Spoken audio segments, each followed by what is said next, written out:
కానివ్వండి, అమ్మకి తెలియని కోయిలమ్మ కానివ్వండి. కాకపోతే ఇప్పుడు 'బిగ్ బాస్' కంటెస్టెంట్‌గా మీకు తెలుసు నిఖిల్ గారు ఉన్నారు మనతో పాటు మాట్లాడదాం.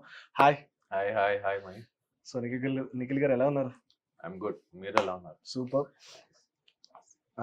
నాకు తెలిసిన వెంటనే సర్ప్రైజ్ అయ్యా. ఏంటి సీరియల్ నుంచి 'బిగ్ బాస్‌కి' వెళ్ళడానికి ఫస్ట్ రీజన్ అంటే ఏం చెప్తారు? మ్మ్. తెలీదు అంటే Bigg Boss is new thing. అంటే వెళ్ళిన వాళ్ళకి తెలుసు ఎలా ఉంటుందని, బయట ఉన్న వాళ్ళకి తెలియదు ఎలా ఉంటుందని. ఆ బయట ఉన్న ఇన్ని రోజులు నేను బయట ఉండేవాడు. So I want to go in and see how it is, what it is. Okay.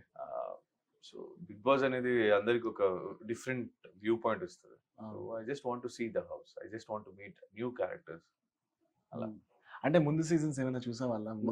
కొన్ని ఎపిసోడ్స్ చూసేవాడిని, కొన్ని మధ్య మధ్య ఫ్రీ ఉన్నప్పుడు. అంటే మనకి పొద్దున్న షూట్కి వెళ్తే నైట్ దాకా అక్కడే అయిపోతుంది, టైర్డ్ ఉంటాం. ఫ్రీ ఉన్నప్పుడల్లా అప్పుడప్పుడు నేను పెట్టుకొని చూస్తాను.